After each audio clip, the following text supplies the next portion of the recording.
Bismillahirrahmanirrahim. Assalamualaikum Oke. warahmatullahi wabarakatuh. Waalaikumsalam warahmatullahi wabarakatuh.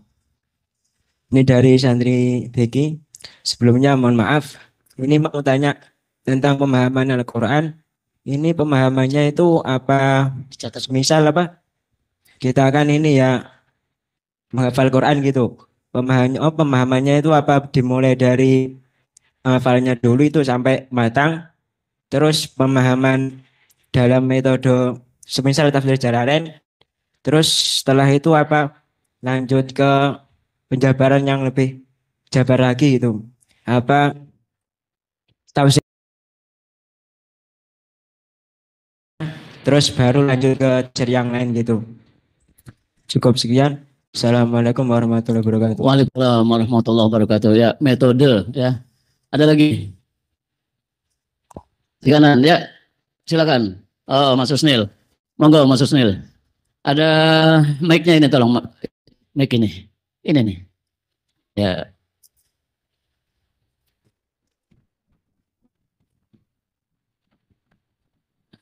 Ini masih megang apa di redaksi penerbitan kita Lentera Hati. Ya, silakan. Assalamualaikum warahmatullahi wabarakatuh. Eh, ini minta nasihat Gus, karena belakang semacam barometer gitu ya.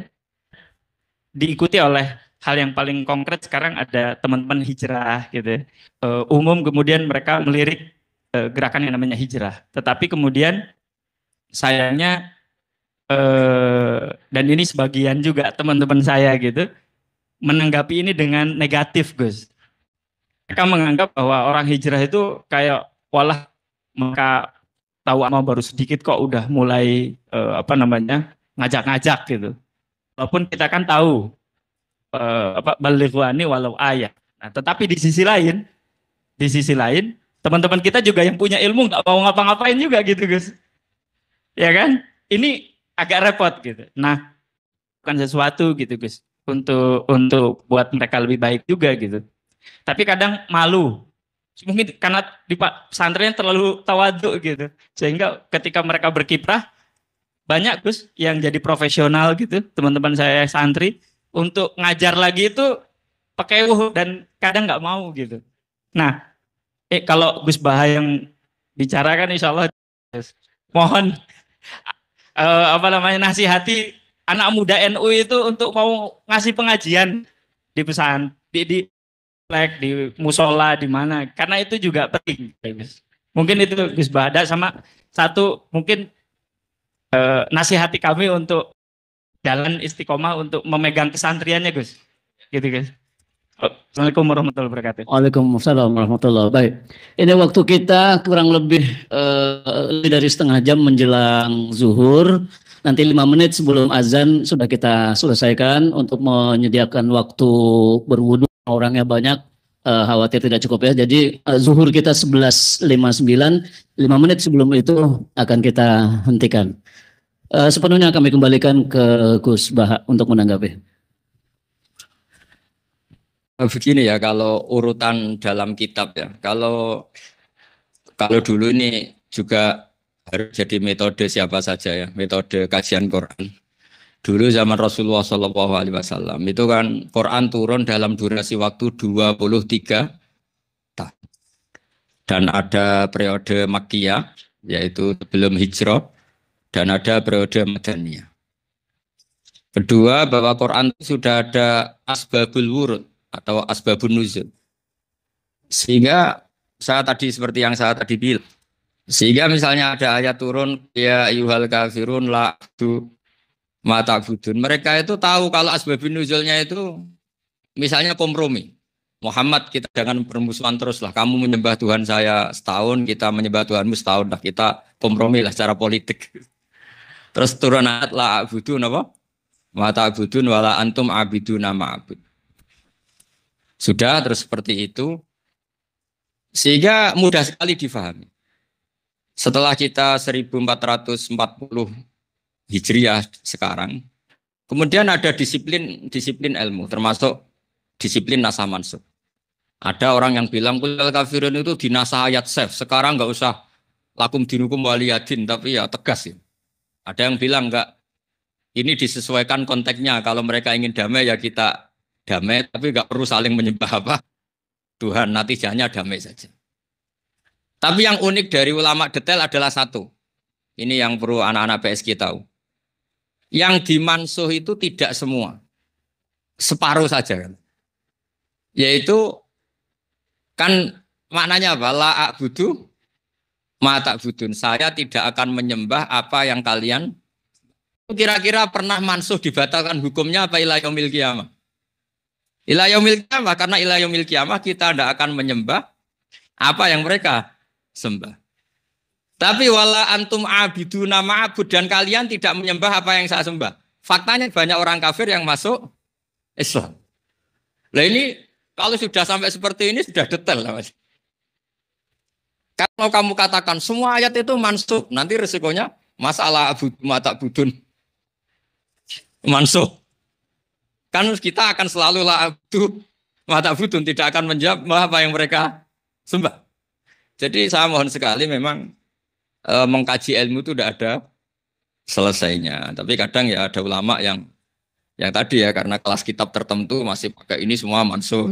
Tapi nanti setelah kamu tambah ilmu tahu ternyata yang dimansuh itu tidak semua. Nah begitu juga tafsir Jalalain misalnya. Komentar saya terhadap tafsir Jalalain itu tafsir yang bagus. Tapi tetap analisisnya ulama itu beda-beda. Misalnya begini. Saya beri contoh yang masyhur itu. Quran itu hudal lil muttaqin, memberi petunjuk pada mereka yang takwa. Sekarang anak-anak PSG tak bedai. Orang yang takwa itu yang kayak apa coba? Yang sudah soleh apa sebelum soleh? Sudah soleh.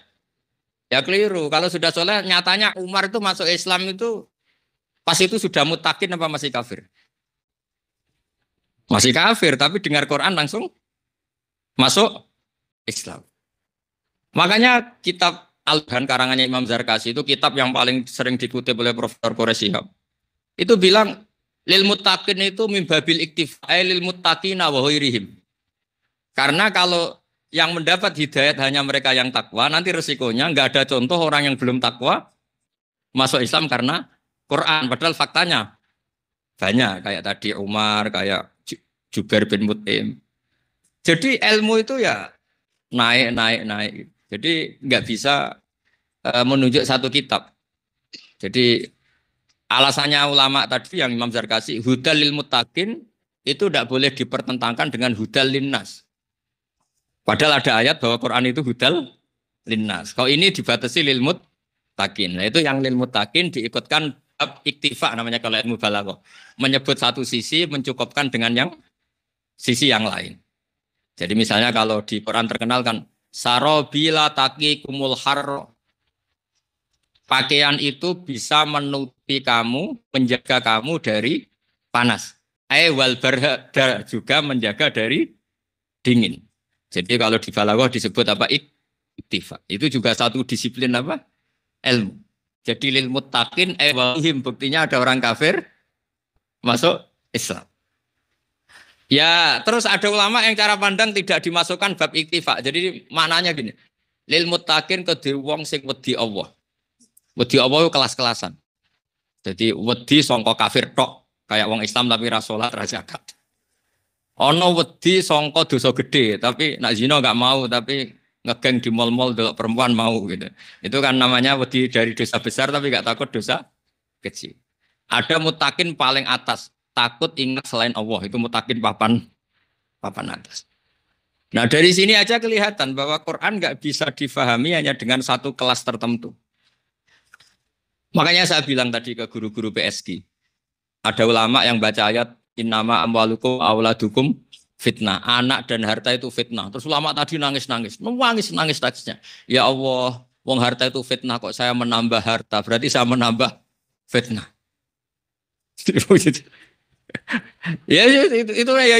itu satu pemahaman ulama dan itu benar. Tapi ulama yang sama yang itu ketika baca ayat anfiku nangis lagi. Ya Allah, engkau memerintahkan infak, kau tidak punya uang ini gimana ini? Jadi dulu itu makanya resep memaknai Quran itu kata ulama dulu Iqra'il Qur'ana faka'anna Allaha khatabaka. Bacalah Quran sebagaimana Allah itu memerintahkan kepada kamu. Sehingga kita langsung merasa sebagai mukhatab yang kena. Nah, dari merasa itu insya Allah kita punya rasa, punya empati. Nah, kalau pertanyaan Mas tadi yang minta nasihat tadi. Ya kalau resiko dakwah pasti gitulah. Kalau resiko dakwah itu ada salah pahami, terus ada debat-debat kecil, ada tuduh menuduh. Saya pernah ketemu seorang teman, Gus katanya orang-orang NU itu bid'ah kafir. Ya bagus lah kata saya gitu. Maksudnya kok kita dikafir-kafirkan, Gus tahlil kafir, pegang pegang kuburan kafir. Kata saya bagus lah. Bagusnya gimana? Kita Nabi Musa istilah kafir itu sebenarnya biasa dulu. Sama tak ceritani. Pertama Nabi Musa jadi nabi itu datang ke Fir'aun. Fir'aun saya sekarang sudah jadi nabi dan mengajak kamu menjadi orang baik. Kata Fir'aun apa? Alam nurabbika fina walida wa labista fina min umurika sinin wa fa'alta fa'alata kallati fa'alta wa anta minal kafirin. Jadi Fir'aun yang menuduh Nabi Musa itu kafir. Makanya kalau kamu tidur kafir tenang saja. Anggap saja kayak Nabi Musa dituduh Fir'aun gitu saya. Saya pernah juga di kota begitu. Saya bilang setelah ada acara gitu karena orang percaya jimat kafir, percaya ini kafir. Setelah mau jamaah zuhur gini, saya ke belakang. Bapak ada sholat? Tidak, sholat hanya wajib bagi orang Islam kata saya. Terus dia lagi, oh sembrono. Jadi kalau orang baca sejarah itu biasa saja, tuduh menuduh itu biasa saja sunnah. Makanya iyakum wa muhtasatil umur fa inna kulla bid'atin dolalah wa kulla dolalatin finnar atau fa inna kulla muhtasatin bid'ah wa kulla bid'atin dolalah wa kulla dolalatin finnar. Ada yang baca wa kullu bid'atin ya sama lah. Kalau saya sedang baca kulna dari ataf inna muhtasat jadi tapi ada baca kullu ya tidak apa-apa. Ini secara disiplin grammar Arabik tidak apa-apa. Tapi saya bilang bid'ah itu tetap dua, ada yang hasanah, ada yang sayyi'ah. Kalau semuanya itu sayyi'ah, kita pun pernah dituduh gitu. Coba sampean baca awal juz 17. Ma ya'tihim min dzikrim mir rabbihim muhdasin illastama'u wa hum yal'abun. Ayo coba. Quran juga pernah disetatuskan sebagai apa? Muhdas. Ya coba kalau hadisnya wa kullu muhdasatin bid'ah berarti Quran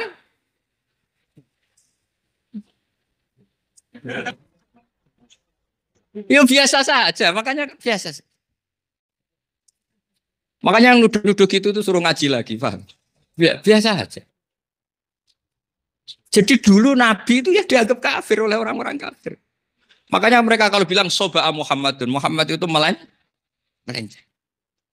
Ya ayat paling populer tadi loh. Fir'aun berkata sama Nabi apa? Musa, alam nurabbika fina walida wa labitha fina min umurika sinin wa fa'alata kallati fa'alta wa anta minal kafirin. Itu omongannya Fir'aun kepada Nabi Musa. Jadi biasa saja. Kalau sampean tegang berarti ya belum biasa. Ya biasa aja, rileks, santai. Ya santai aja.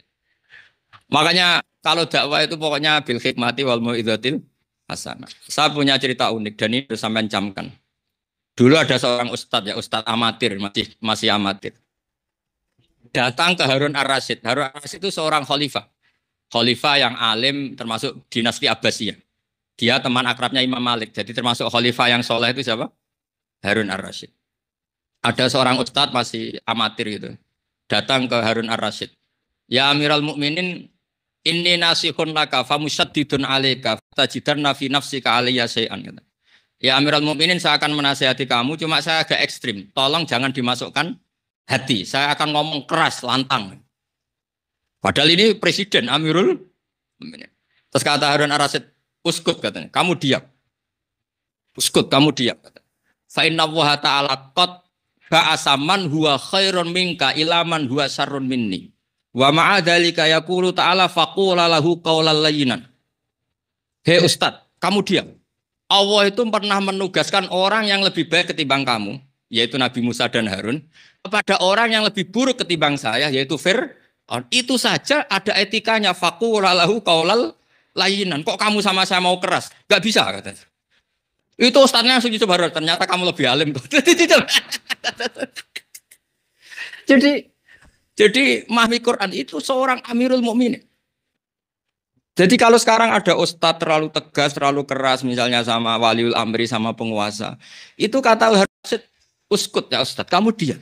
Inna wa ta'ala qad ba'asa man huwa khairun minka ila man huwa syarrun minni. Wa ma'adzalika qala ta'ala faqula lahu qawlal layyinan. Musa itu lebih baik ketimbang kamu, Fir'aun lebih buruk ketimbang saya. Itu saja Musa disuruh beretika ketika berdakwah ke Fir'aun. Kamu serampangan saja, enggak bisa katanya. Terus ustaznya, ternyata alim kamu. Itu coba sama ustaznya tadi. Nah, saya ingin Quran itu sampai seperti itu di anak-anak PSG. Jadi ayatnya itu ingat, semangatnya ingat, langsung jadi tertanam. Nah kalau sudah gitu sibghatullah wa man ahsanu minallahi sibghah. Jadi sudah menyatu. Jangan kalau ingat ayat apa ya, dicari lagi enggak ketemu. Itu di surat apa ya? Terus tanya temannya, saya juga lupa. Jadi ayat itu kalau ulama dulu itu sudah menyatu. Melihat apa saja itu langsung terbaca apa? Ayat. Saya kira demikian dan mohon maaf karena ya saya memang nggak biasa ngaji gini. Jadi nggak perlu tadi ada yang kedua ketiga sudah pokoknya. Tapi saya senang kok. Secara umum saya senang penting ngaji. Terus saya mohon yang ngapalkan Quran harus hafal angdhri qalbin. Karena itu cara supaya spontanitas Anda baik. Dulu ketika rame-rame tuduhan bid'ah, tuduhan kafir, orang risau, kiai risau. Saya termasuk orang yang enggak risau. Karena saya ingat betul ketika Fir'aun nuduh Nabi Musa kafir. Jadi tanggap itu biasa saja. Gitu. Tanggap itu biasa saja. Ketika semua orang dalil, kula muhdatsatin bid'ah wa kullu bid'atin dalalah, ternyata ada juz 17 ma ya'tihim min dzikrim mir rabbihim muhdas. Jadi ya biasa saja. Dan saya kira demikian. Assalamualaikum warahmatullahi wabarakatuh.